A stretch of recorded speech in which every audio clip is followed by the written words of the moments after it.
E-News are email communication sent in a user-friendly format. So our e-newsletters, we have a variety of different topics. We have recreation, tourism, county government e-news, and then we also have a senior centers e-news. The one that I manage is the county government e-news. This one is focused on department services that we offer to residents. And e-newses are just a way that we feel like residents can get connected to Charles County and learn more about us. So one of the components of the e-news is the Inside Your County Government blog. This is really an opportunity for residents to understand some of our services better. It's in a more user-friendly format, and it links to our website. With the blog, you can either subscribe to our county government e-news at www.charlescountymd.gov, and you just scroll to the bottom, and then there's a yellow e-news sign up button. You just click that, and then once you click on that, it goes to a form that you fill out, and you can choose one or multiple e-newses to sign up for. It just depends what you're looking for.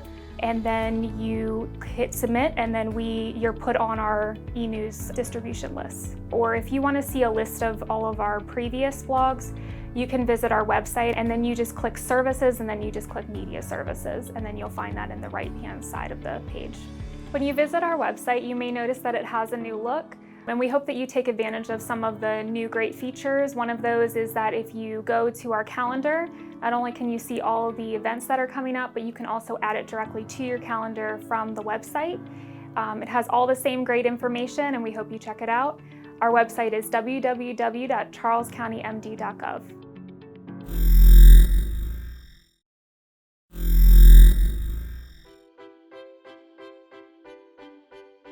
Margaret Bourke White was born in 1904 in New York City, 16 years before the 19th Amendment gave American women the right to vote in national elections.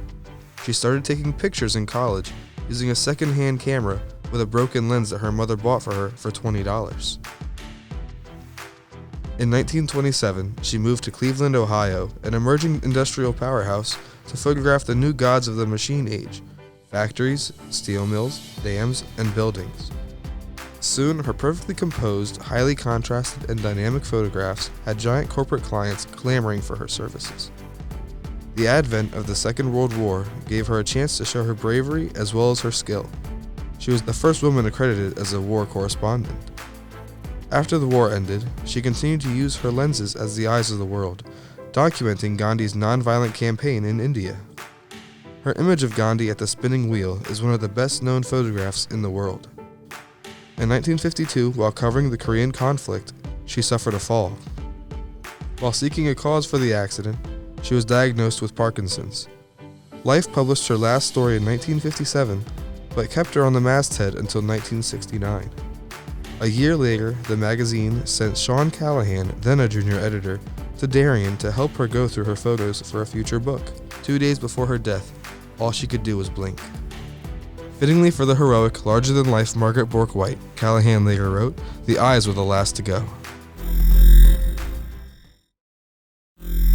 A CPR call are unique, and we are trying to develop skills that more quickly identify when CPR is needed. Data has shown that for every 1-minute delay in initiating CPR, there is a 10% decrease in surviving that medical episode. So we want to more quickly identify when CPR is needed and hands-on chest more quickly. And that's the whole purpose of RQIT, or Resuscitation Quality Improvement. And there are two aspects to it: RQI 2020, which involves on-hand CPR, and RQIT, which is 911 specialists processing CPR type calls. Dispatchers are often hesitant to initiate CPR instructions because the caller's not sure of the condition of the patient. So when we make our dispatchers, our 911 specialists feel more comfortable with initiating CPR, we can more effectively treat our patients. So currently, every quarter, our 911 specialists have got to do a simulation. They will do a simulation with someone from the RQI Incorporated who is helping us with this. In addition to that, real live calls are critiqued by RQI and the reports are sent to me. and I forward them to the shift supervisor, who has the conversation with the dispatcher saying, this is what you did great. This is what you might want to concentrate on in the future. So we are able to police ourselves in better providing instruction to our callers. So RQI 2020 is how we're recertifying our CPR skills here in Charles County. So we train every 3 months as opposed to every 2 years. Help us with muscle memory and make sure we're doing CPR correctly. Studies have shown that when we train every 2 years, after about 4 months, we've lost a good percentage of our muscle memory already. And then doing it in 2 more years, we've lost pretty much everything we learned. So by doing it every 3 months, we can keep it fresh in our minds. So the training is on the computer. We have our own website through the RQI partners.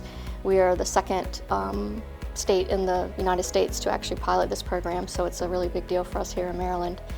So they sign on to the website, everything is done right there. They have an online portion where they play like a little simulated game. And then they come to we have 3 locations where we have mannequins. They come in there and actually do the CPR skills. It'll tell you if you're not pushing hard enough, if you're not giving enough air, if your hands are not in the middle of the chest. They're very intuitive. So the real-time feedback, instead of us doing class every 2 years, you hear it once in 2 years, whether or not you're pushing correctly. Now you get it every time you come in, and the mannequin, I can leave the room and the mannequin can do it itself. So benefits on the street actually starts with the 911 phone call. That's the most important phone call citizens can make because that starts the clock ticking. Our telecommunicators are trained to give CPR instructions over the phone, which then means CPR can be started by lay people. So we like to educate our citizens as well.